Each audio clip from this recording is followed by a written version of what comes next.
Bulletstorm was a game, guys, that had a lot of very unique types of gameplay and was a really interesting story at the same time. This is a game, guys, that was made by People Can Fly as well as Epic Games, and I think that this is a franchise where there's a lot of question marks as if this is a franchise that will continue. But I think to really talk about, if the series is going to continue, we have to look at the past here and kind of what happened to Bulletstorm to say whether or not there's going to be a continuation at some point or another. So let's get into it, guys. So, guys, Bulletstorm, this was a first-person shooter video game that came out in 2011, guys, on, of course, the PlayStation 3, the Xbox 360, and then, of course, it came out backwards compatible on PlayStation 4 and Xbox One in 2017. Because this had a single-player as well as a multiplayer aspects, had a lot of, felt a lot like, kind of like Gears of War-esque, even though it was a first-person shooter, not third-person.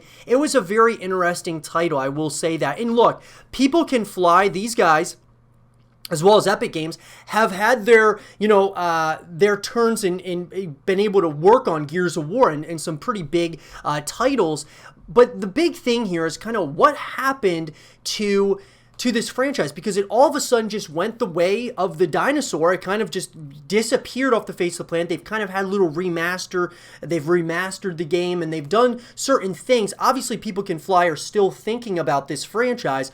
But what happened here? As far as the reception is concerned, guys, Bulletstorm received positive reviews from critics. The game scored 9.1 out of 10 from Computer and Video Games, 8 out of 10 from IGN, 9 out of 10 from Eurogamer, 9.25 out of 10 from Game Informer, and 8 out of 10 from jukesvideo.fr. As far as the sales go, guys, Bulletstorm was a 7th selling title in February 2011 with over 285.6K copies sold. The game sold 1 million copies. Now look, at the end of the day, I mean, that's not bad. When you think about 1 million copies, it's a brand new IP. There could be something there. The reception's good. I mean, you're talking basically between 8 to 9 out of 10s is pretty good. As of July 25th, 2011, Epic Games declared that they had failed to turn a profit on the game. However, Sebastian, the CEO of People Can Fly, following their split from Epic, considered that the game sold well and was never going to be considered as successful or profitable as Epic's Gears of War series at the time. While the final sales numbers were disappointing to both EA and Epic Games, the game has garnered a cult following in the years after its release. The HD release of the game was considered far more successful in terms of sale. However, guys, a sequel was planned but was later canceled. So look, they had started making it, and at the end of the day, 1 million copies, you would think, man, that's a lot of copies. Here's the thing though, guys. Epic Games declared that they had failed to turn a profit on the game. So what that means, guys, is sometimes these games cost a lot of money. And look, Bulletstorm is one of those games that does look like, it was different. They had some new aspects to it, had a lot of different kinds of gameplay mechanics and such that were different at that time. And so obviously, it probably cost a lot of money to make, and they didn't seem to make a profit. Now, obviously, the CEO of People Can Fly is saying that it sold well, which it did, but that doesn't necessarily mean that it turned a profit. Now, in an article, guys, that was written by Eurogamer and by Robert Purchase, who's the senior staff writer over there, it sounds like People Can Fly would love to do Bulletstorm too.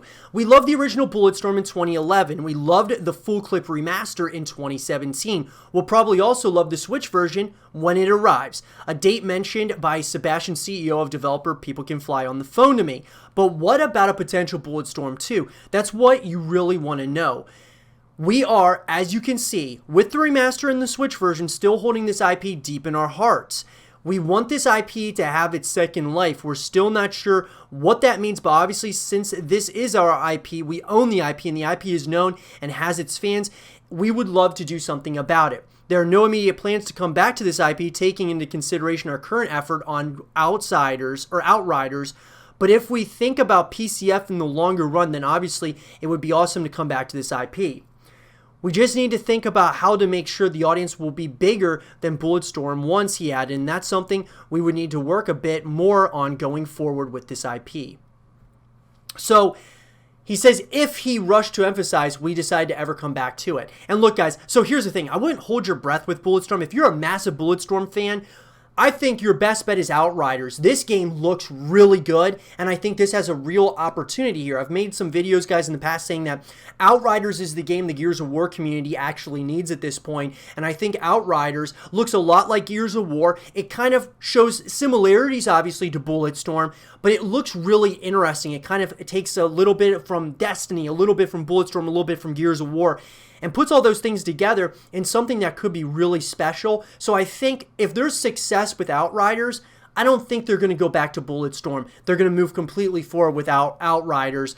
But who knows? It sounds like this is something that's still in their hearts, still a game that they want people to, it probably always comes down, it comes down to the fans, guys. It comes down to what we want. If enough people want it, they'll probably end up making a second game. Now, People Can Fly is currently making Outriders for Square Enix and has no other projects in development. Outriders was unveiled in a teaser at E3, and we all know it's a three-person co-op shooter coming to PC, PS4, and Xbox One in the summer of this year. People Can Fly doesn't want to say anything more yet. What's surprising is how many people are making Outriders. Currently, there are 220 developers spread across 4 development sites, beavering away, 2 in Poland, 1 in the UK, and 1 in the US. If you factor in outsourced help, the number swells to 300 to 350. If I told you we were creating a AAA shooter with 30 people, you would be like, yeah, of course, right? He said, we are supporting the vision and ambition of the game. So how can People Can Fly afford it? The last time I looked in mid-2015, the studio was buying back Independence from Epic Games and employed around 30 people. To grow to 220 people in the meantime requires serious investment. Why would Square Enix invest so much for ownership of the IP? It's owned by Square Enix. We pitched the game, we pitched the idea, we pitched everything, but it was a different financial situation at the very beginning of our independence to today. So it was different negotiating power back then. So yeah, Square Enix owns the IP, which is interesting, guys, that Square Enix owns this IP, so you got to wonder, with that happening, what types of microtransaction models is Square Enix going to try to implement in Outriders? Is there going to be that? Are they going to have the creative freedom, that being People Can Fly, with this game? Because I gotta say, guys, after watching the announcement trailer for Outriders, it looks really special. So if you're a big Bulletstorm fan, look, at the end of the day, what happened here? Bulletstorm didn't sell as well as, as well as Epic Games was hoping it would. Then, of course, People Can Fly, they bought the IP back from Epic Games, and they've done things with it, right? They did a remaster. They, bring it out on the Switch.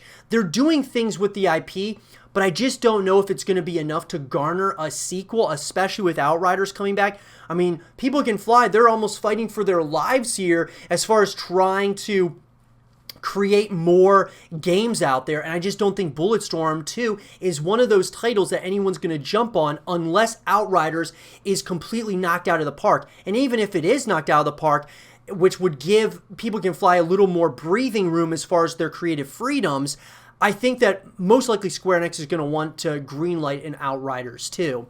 But let me know, guys, what do you guys think happened to Bulletstorm? Would you guys want to see a Bulletstorm 2 at some point or another in the future? Let me know what you guys think, and for more Bulletstorm content and videos, stay here with Zero TV.